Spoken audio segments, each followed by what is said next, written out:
Okay, we're on the south side of the house. We're working our way counterclockwise. We're on the east side of the gate.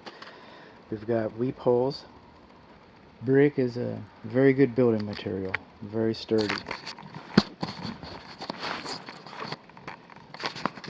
You know, this home can burn down and you can still reuse the brick. But it's very porous, so we need weep holes, and you want to keep these weep holes there. Alright, most of the time you won't see anything. There's a drainage plane. We have to assume, I wasn't here when they built it. There was a drainage plane behind this brickwork. Most of the time, moisture vapor is going to come out of here and you won't see anything. If you see you have an event, I hope you don't. I've seen a couple of events, but they will drain. But those weep holes are necessary. And then along here I can tell this is a post-tension cable slab. There's a couple different types of post-tension cable. So I don't know which type this is, except that post-tension is a very good, very strong foundation system. So that's a good thing. We've got continuous soffit vents. And we were in the attic earlier. I think it was the video before this, and we saw that we had the right soffit vents. This is what I'm assuming is going to be the vent for the kitchen vent. Right here, some people call these expansion joints, control joints. Call them what you will. It's like the ones out in the street.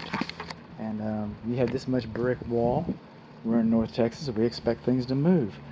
Hopefully we can control that movement along a series of these joints here. It doesn't always happen that way, but that's the whole idea, is to minimize the cracking between the brick and the mortar, which I haven't seen any so far.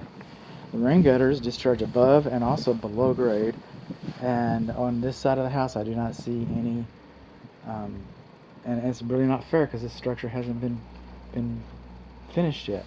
But right here, this is all level grading and drainage. Right here, this holds water longer than it's supposed to. You have proper drainage in other parts of the house, proper grading and drainage on other parts of the house. This side stays wetter than the other sides. It puts an undue amount of stress on this side. The rain gutters should not discharge this close to the house. Okay, the splash blocks are laid out backwards. They should be turned around. And this is level. This is level grading and drainage. Over here we have vinyl, double pane vinyl frame windows. Very good. We do not require weep holes above windows that are not supporting brick. Okay? That's where the drainage plane ends, right there. Coming on along. Again, rain gutter above grade. Too close. This is an end system pest control. This is not for termites. That's for roaches, okay, and pill bugs and those types of things. But that's not a termite control. That's a pest control, a general pest control. Where do termites live? In the ground. What do they eat? Dead wood. What's wood mulch? Dead wood on the ground next to your house. That's called a clue. This is conducive to termites. Now, this house is new. You probably won't have a problem with termites for the next few years, but after a few years, this is going to be a concern. It's going to be a concern. This is conducive conditions.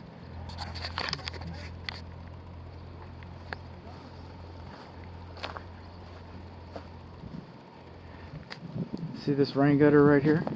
Hillbilly home inspection. See the rain gutter right there? It's not, the butt end is supposed to be at least 1 inch away from the wall. And this rain gutter is tilted the wrong direction. Okay? So that any water that comes into this rain gutter, hopefully most of it will go down the downspout. But a lot of it's going to collect over here where the butt end is too close.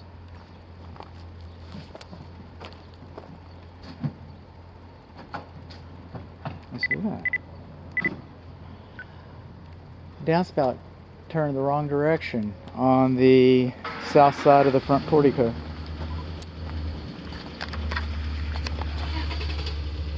Okay. This little plate here, I think this is to identify your waterworks. I was actually looking for a post-tension stamp, but I don't see one. I see a David Wheatley stamp.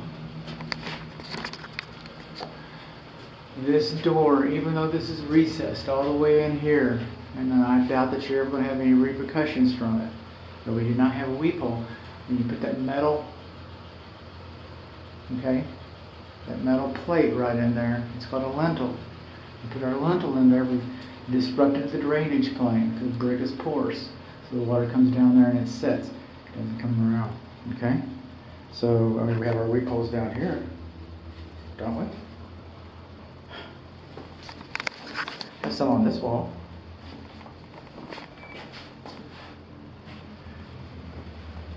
We do not have weep holes on the south side of the front portico.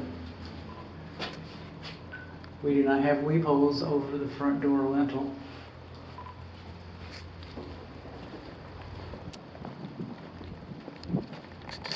See the garage car entries? See the lintels? We've got weep holes over here. This is all sealed, that's nice. Weep holes all over here. This garage is part of the exterior. We've already got an attic video, we've already got a water heater video, we've already got an electric service panel video.